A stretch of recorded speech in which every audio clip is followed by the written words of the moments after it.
cat is in the drawer that this camera is sitting on. Oh, he is so cute. Spooky, come out of the drawer. Hi, Spooky. You can't go in the drawer, baby. Okay. Hey there, I'm Nicole. Welcome back to my channel. And today I'm talking about The Anatomy of Story by John Truby. So I use The Anatomy of Story John Truby primarily for my current project, which I'm calling Project Musical, which is basically about a girl named Charlotte who left her art school under fairly mysterious circumstances, and now she is back and directing Antony and Cleopatra, the Shakespeare play. And it is a kind of like a Rocky story meets musicals, I guess. So I'm gonna give 3 pros and 3 cons. The first pro and con is going to be about the book as a craft book. The second one is going to be kind of about their suggestions and that kind of thing. And then the third one is going to be about using it for your story and like completion, that kind of thing. So the first pro about The Anatomy of Story is it is an incredibly engaging read. They give a ton of examples. They go very in depth with it. It's interesting to read, and when you read the examples, it's like reading a little bit of the story yourself. So I just find the book as a whole very pleasurable and enjoyable to read. Despite the fact that it's a craft book, it doesn't really feel like a how-to book. It feels a lot more interesting than that. And I have read it just for like no other reason but to enjoy reading it. The layout of it, another pro, is structured such that you can start from the first chapter and read the book, and as you're reading the book, do all of the exercises and things that they lay out, and you can get, do you call it an outline? You can like plot your book out by following it chronologically.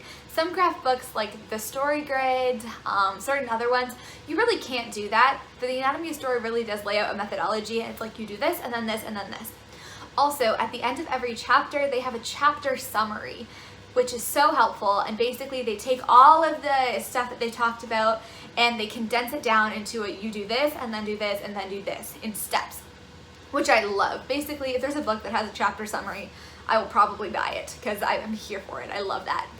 The cons about the book as a craft book are, I feel like it is a very, very in-depth book, by which I mean there's a lot of detail. And if you go through it step by step, it takes a long time. It takes a long time to digest all of the information, and it takes a long time to actually implement the stuff that they're suggesting. But the techniques in the book are, I would say they're pretty advanced, and they do get very in-depth.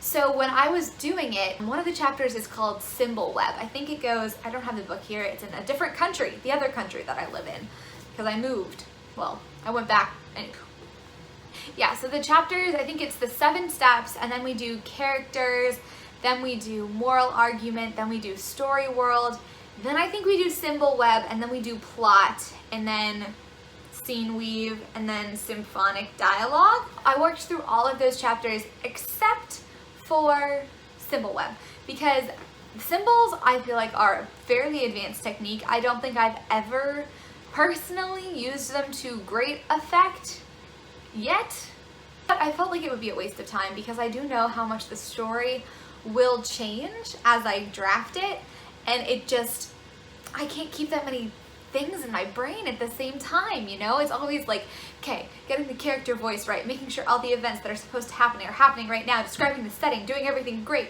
And then it's also like introduce the symbols. I was like, there's no way I'm gonna be able to incorporate this in a first draft. So I skipped over that part, and I would assume that if you're sort of a newer writer, it might be better to start with something that's a little bit more basic and less so in the weeds, because it can be very easy to become overwhelmed. Okay, the next set of pros and cons is about the book as like the actual material of the book. I think the material in this book is overall really great. Some of the things that I love about it are, I love the way they do characters. I love the way he talks about characters. Basically, he talks about doing characters such that they are defined against each other. He talks about value webs, 4-corner oppositions, so making your characters, main characters at least, as different as possible. And then he goes over functions of characters in stories, which I think is super helpful. The main functions that we talk about in the Anatomy of Story are the protagonist, the main opponent, secondary opponents, allies, fake ally opponents, fake opponent allies, and subplot characters. I like the focus on characters' needs and weaknesses and how that's tied to the moral argument. I really like how John Truby pushes forward a through line, like a central thematic idea, and how everything should be a variation of that. That was a really good lesson to learn, and it's always a really good reminder for me when I read the book that everything should connect to this one through line. I like the way they talk about plot as well, sort of. I like the revelation decision part of the plot. So 3 of the plot beats in the Anatomy of Story are first revelation and decision, second revelation and decision, third revelation and decision. And basically, a revelation and decision is the character receives new information, which therefore forces them to make a decision, which then changes their desire a little bit and changes their plan and forces them to go forward. And that is a really helpful way of thinking about stories, especially as when you have a story that's less adventure and more of a mystery variety. It can be super helpful to think of those revelations as kind of turning points and things to plot out. And it really helps when I was trying to actually populate my idea and turn it into a real story versus just a couple of ideas of saying, okay, what other threads need to happen here? What can I hide from the audience? What should I tell them? I would then say the one con I have about the material that I don't like about it so much, well, there's a couple. So the first thing that I don't like so much about the material in the book is that for the plot section, the 22 structure steps are kind of weirdly structured. Like the first one is weakness, need, and desire. One of the steps is just opponent. One of the steps is fake ally opponent. And I'm like, is that supposed to be where we're introducing them, where we're dropping a hint about them, where they're having some sort of conflict? Like, what is happening in that structure step? Because that doesn't seem like structure to me. That seems like the characters who would be in the structure. So there's a part of it anyways, that part of it is confusing, and that's where I think that using something else supplementary that does a little bit stronger on the structure of a story is helpful to supplement the Anatomy of Story, because you can read it and you're like, I don't know what to do with this. So what opponent, what does that mean? As a structure step, it doesn't make sense as a structure step to me. What would make sense to me is like first meeting with the opponent. That would make sense. But that's not what it is necessarily. So I don't like that part. I also think that their instructions on symphonic dialogue at the end of the book are potentially a bit unnuanced and a bit fast. They talk about 3 streams of dialogue: story dialogue, symphonic dialogue, and keywords, potentially. I'm gonna have to check that.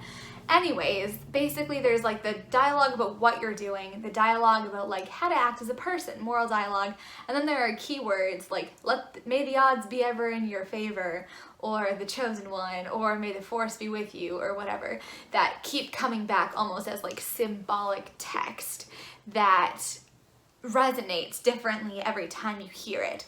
Or like, oh, like the crawdads sing. A couple times in the book, there's the phrase, "Where out yonder, where the crawdads sing," and that takes on new meaning as you read it. So they describe those different kinds of dialogue, but I don't know if they necessarily give a good tutorial on how to write those different kinds of dialogue.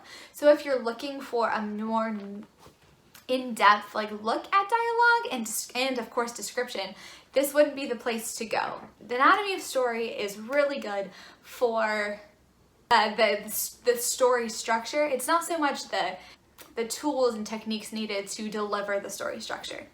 And finally, about the best ways to use the Anatomy of Story. I'm just gonna kind of comment on why you may or may not want to buy this book and use the methodology. The Anatomy of Story, unlike a lot of books, really walks you through the process of I have an idea, or even I don't have an idea. I just want to write something. And they really walk you through the process of like, okay, how do you choose this idea? Why are you choosing this idea? And then how to pull gold from the idea. I mean, it really is step by step. They talk about the premise a lot and the designing principle. And that whole premise work at the beginning is really, really helpful. Like that whole beginning chunk. And the whole beginning chunk really helps you come to an idea, especially if you don't have one. And so you could really follow it all the way through from idea to just developing a story. It's not necessarily, I don't know if you call it plotting or outlining.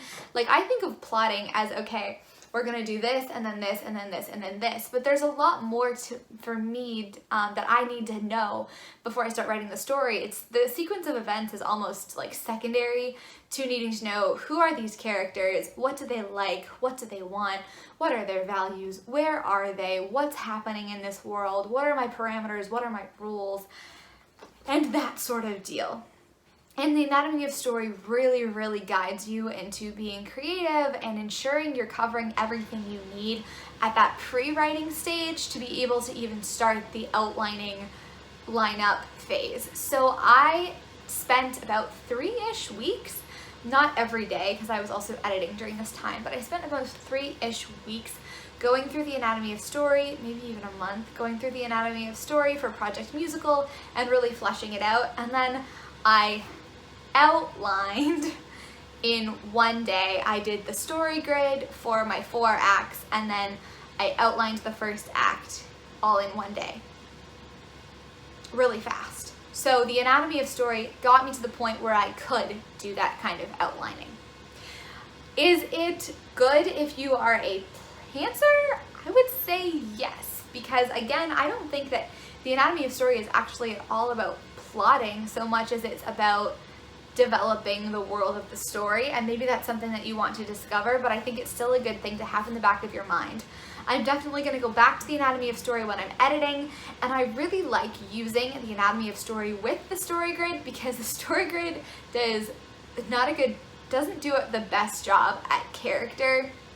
Just in general, like the book especially doesn't do a great job at character. The website, I'm sure, has some blogs on it. The Anatomy of Story does an okay job on structure, but not the best job on structure. So I like to do them together. I would love to hear what kind of story resources and methodologies you use. Have you tried the Anatomy of Story? What other ones have you tried? Do you do different things for different parts of your writing process? Let me know below. I would love to hear your tips, tricks, comments, and recommendations for craft books. Thanks so much, and I will see you next time. Sorry, I have blueberries. I just ate blueberries. This is a terrible video. It's gonna be about... Holy shit, okay. I think that these, oh my god, the cat is gonna jump into the drawer. Okay, please don't, come here. Oh god, oh my god, okay, we're having so many problems with you. Hi. Okay, there you go. So, what was I even saying? Yeah, make sure to check the link below and connect, and we're just gonna cut this part. Never mind, I'm not asking you to subscribe to my channel. We're not doing that. All right, thanks so much, and I will see you next time.